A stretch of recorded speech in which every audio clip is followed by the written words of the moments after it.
अच्छा रखें घर आहार, अच्छा रखें घर आहार, पाएं सेहत का उपहार। प्यारे बच्चों, मैं डॉक्टर विनोद प्रसून आज आपके लिए ऐसा ही एक पाठ लेकर आया हूँ। क्या आपको भी कोई सब्जी या कोई फल बिल्कुल भी अच्छे नहीं लगते? और जिस दिन आपको वही खाने को मिलने वाला हो तो आपको कैसा लगता होगा? आज हम आपको ऐसे ही घर का एक दृश्य दिखा रहे हैं जहां लंच में ऐसा ही कुछ बना है जिससे बेचारे अप्पू के पेट में कूदने वाले चूहे ना परेशान हैं। आइए चलते हैं माँ और अप्पू के बीच हुई बातचीत को सुनते हैं। बेटा अप्पू, लंच का समय तो हो गया, क्या पेट में अभी तक चूहे नहीं कूद रहे? चूहे कूद भी रहे हैं और नहीं भी कूद रहे हैं। यह कैसे अप्पू? यह ऐसे कि आपने आज ना लौकी बनाई है ना? हाँ, बनाई तो है, तभी तो बेचारे चूहे परेशान हैं। लेकिन मैंने केवल लौकी ना बनाकर उसके साथ तुम्हारे फेवरेट छोले भी बनाए हैं। फिर तो समझिए कि चूहे कूदने लगे। लेकिन बेटा, हर सब्जी का अपना स्वाद होता है, इसलिए हमें हर सब्जी खानी चाहिए। नहीं मम्मी, हर सब्जी अच्छी नहीं लगती। बेटा, तुमने कल मुझे बताया था ना कि स्कूल में तुम्हें वीणा की पाठ्यपुस्तक की हमारा आहार कविता पढ़ाई गई थी। जी मम्मी, पता है हमारे सर ने क्या कविता पढ़ी थी, हम सब तो बिल्कुल शांत हो गए थे। देखो बच्चों, आपने अभी अप्पू और माँ के बीच हुई बातचीत को सुना, तो अब देर किस बात की है, हम भी आपकी पुस्तक वीणा भाग 4 की हमारा आहार कविता पढ़ते हैं। कैसा हो अपना आहार, आओ मिलकर करें विचार, चावल दाल और सब्जी खाओ, तन में चुस्ती फुर्ती लाओ, केवल आलू तुम मत खिलाना, भिंडी परवल नेनुआ भी खाना। नेनुआ बेटा जैसे तुरई होती है ना, उसी का छोटा रूप होता है नेनुआ, है ना? वह भी स्वादिष्ट लगता है, अगर हम खाएं तो स्वादिष्ट लगता है। दूध दही तुम छक्कर खाओ, फल फूलों के बाग लगाओ, आम अमरूद पपीता खाओ, केला बेल भी घर ले आओ, और खरबूज तरबूज ककड़ी खीरा, गर्मी की हरते हैं पीड़ा, और खूब करो पानी का व्यवहार, यानी खूब पानी पियो, खूब करो पानी का व्यवहार, इसकी महिमा अपरंपार। भोजन में हो खूब सलाद, भोजन में हो खूब सलाद, इसका है अपना अंदाज, मूली टमाटर गाजर खाना, पालक को भी भूल न जाना, और भूंजा सत्तू नियमित खाएं, वैद्य हकीम घर ना आए, और पेट से ज्यादा जब कोई खाए, पेट से ज्यादा जब कोई खाए, खाकर वह पीछे पछताए, ताजा खाना हरदम खाओ, ताजा खाना हरदम खाओ, नहीं बहाना कभी बनाओ, और जब खाते हैं ढंग से खाना, जब खाते हैं ढंग से खाना, व्याधि को ना मिले बहाना, व्याधि यानी बीमारी। ऐसा हो अपना आहार, खाकर हम ना पड़े बीमार, खाकर हम ना पड़े बीमार। बच्चों, इतने सुंदर कविता पाठ पर तालियां तो बनती हैं, आप एक बार ताली जरूर बजाइएगा। अब आप सोचकर बताइए कि इतनी अच्छी कविता सुनने के बाद अप्पू लौकी की सब्जी खाएगा या नहीं? आइए सुने माँ और अप्पू के बीच फिर क्या बातचीत हुई। अपने अध्यापक जी की बात करते करते तुम कहां खो गए थे अप्पू? अप्पू चौंका।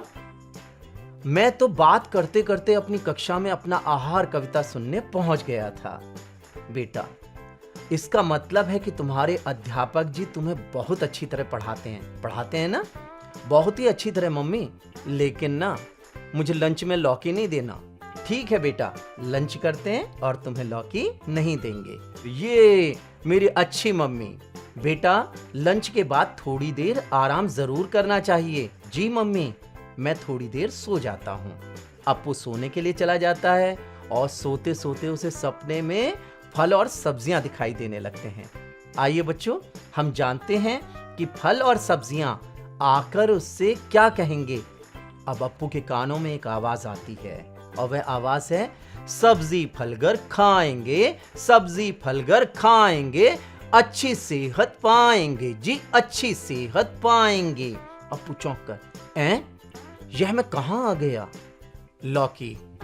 अप्पू, तुम फल और सब्जियों के संसार में आ गए हो। अप्पू, फल और सब्जियों के संसार में? लौकी। अपू, आज तुमने लौकी नहीं खाई ना? मैं तुम्हें अपने बारे में कुछ बताऊं? अपू, जी जरूर। लौकी, तो सुनो कविता के रूप में। मैं लौकी हूँ, हरी भरी हूँ, मुझको जो भी खाता है, सच कहती हूँ वजन ना बढ़ता, सेहत का सुख पाता है। ठंडी सी तासीर है मेरी, पाचन ठीक बनाती हूँ। ठंडी सी तासीर है मेरी, पाचन ठीक बनाती हूँ। फिर प्यारे अप्पू जी बोलो, क्यों ना तुमको भाती हूँ। फिर प्यारे अप्पू जी बोलो, क्यों ना तुमको भाती हूँ। अप्पू, क्या कहा? आप वजन घटाती हैं और पाचन भी सही रखती हैं? अच्छा जी।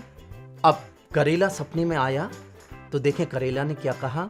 अप्पू, मैं भी तुम्हें कुछ बताना चाहता हूं। अप्पू जी।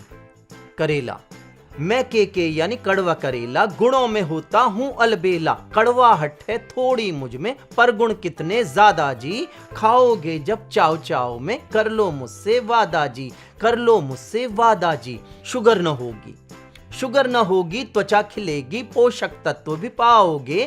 केवल कड़वाहट के कारण क्या मुझको ना खाओगे? क्या मुझको ना खाओगे? अप्पू हैरान होकर, क्या कहा? शुगर भी नहीं होती और स्किन भी सही रहती है? गजब। करेला, सही में अभी तुम्हें बहुत सी चीजें गजब लगेंगी। एक पहेली बताओगे? जिसको रोजाना खाने से डॉक्टर रहते दूर, समझ लिया होगा तुमने उस फल का नाम जरूर। अप्पू, मुझे पता है, उसका नाम है सेब। करेला, बिल्कुल सही कहा। देखो सेब जी तुमसे क्या कह रहे हैं। सेब, अप्पू हाँ, मैं रोगों से लड़ने की ताकत देता हूँ। हो कमजोरी अगर बदन में, उसको भी हर लेता हूँ। अच्छी सेहत तुम गर चाहो, मुझको रोजा ना ही खाओ। अच्छी सेहत तुम गर चाहो, मुझको रोजा ना ही खाओ। तक तक धिन धिन, तक तक धिन धिन, खेलो कूदो धूम मचाओ। तक तक धिन धिन, तक तक धिन धिन, खेलो कूदो धूम मचाओ। अप्पू, सेब जी आपके बारे में ना मम्मी बताती हैं, मैं कभी कभी सेब खाता भी हूं, पर अब तो मैं रोजाना खाऊंगा। बच्चों, अब अप्पू के सपने में आए तरबूज जी और उन्होंने अप्पू को क्या समझाया, सुनिए। तरबूज, गर्मी से मैं राहत देता, मुझ में है पानी भरपूर। नहीं कमी पानी की होती, हो बीमारी तन से दूर। नहीं भूलना खाना मुझको, नहीं भूलना खाना मुझको, गर्मी नहीं सताएगी। त्वचा खिलेगी और प्रतिरोधक क्षमता भी बढ़ जाएगी। त्वचा खिलेगी और प्रतिरोधक क्षमता भी बढ़ जाएगी। अप्पू, अच्छा जी, आपको खाने से पानी की कमी नहीं होती? तरबूज, मैं ही क्या, सभी फल सभी सब्जियां सेहत के लिए बेहद अच्छे होते हैं। अप्पू, आप सब बहुत अच्छे हैं। अब मैं किसी भी फल या सब्जी को खाने से मना नहीं करूंगा और आज तो ना मैं मम्मी को सरप्राइज भी दूंगा। फल और सब्जियां, धन्यवाद अप्पू, तुम बहुत प्यारे बच्चे हो। अप्पू, आप सबका धन्यवाद। तो बच्चों, आपने देखा, अभी सपने के दृश्य देखे। अब सपने के बाद अप्पू के कानों में माँ की आवाज आती है। माँ, किन्हें धन्यवाद कह रहे हो अप्पू? अप्पू चौंक कर आंखें मलते हुए, अपने प्यारे प्यारे फल और सब्जियों को। माँ, क्या कोई सपना देखा अप्पू? अप्पू, एक यादगार सपना मम्मी। अच्छा बताएं, आज खाने में क्या? माँ, तुम चिंता ना करो, डिनर में लौकी या करेला नहीं मिलेगा। अप्पू, मम्मी, अब आप जो भी बनाया करेंगी मैं वही खाया करूंगा, प्रॉमिस। माँ, अरे वाह मेरा बच्चा। बच्चों, आप भी ऐसा प्रॉमिस अपने मम्मी पापा से करके देखें। सचमुच आप जब ऐसा प्रॉमिस करेंगे ना तो वे बहुत प्रसन्न होंगे। हमें विश्वास है कि आप ऐसा अवश्य करेंगे। आइए अब एक खेल खेलते हैं। इसमें आपको अच्छे आहार के लिए आहाजी और खराब आहार के लिए ऊहू कहना है। ताजा फल आहाजी। देखिए, ताजा फल जब सुनेंगे तो आप क्या कहेंगे? आहाजी।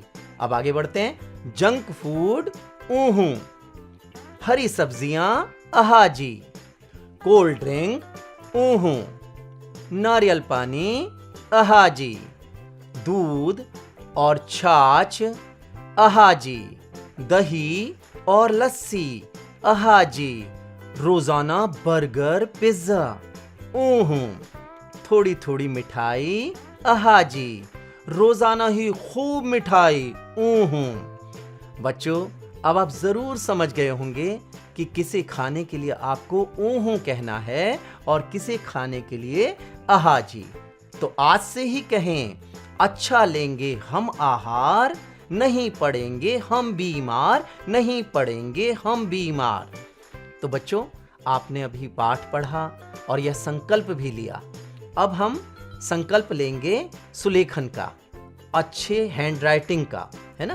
तो सुनते हैं गीत। और आपको क्या करना है बेटा, इस पूरी कविता को आपको नोटबुक में उतारना है।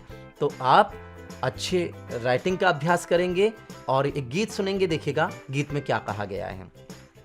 टॉप लाइन एकदम सीधी हो अक्षर मोती जैसे, टॉप लाइन एकदम सीधी हो अक्षर मोती जैसे, लेख लगेगा बोलो इनके बिन सुंदर सा कैसे।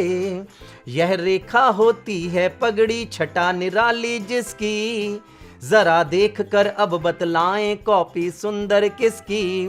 खूब गौर से देखें किसके वर्ण बने हैं प्यारे, और किसकी कॉपी पर उतरे हैं चंदा और सितारे, किसकी कॉपी पर उतरे हैं चंदा और सितारे।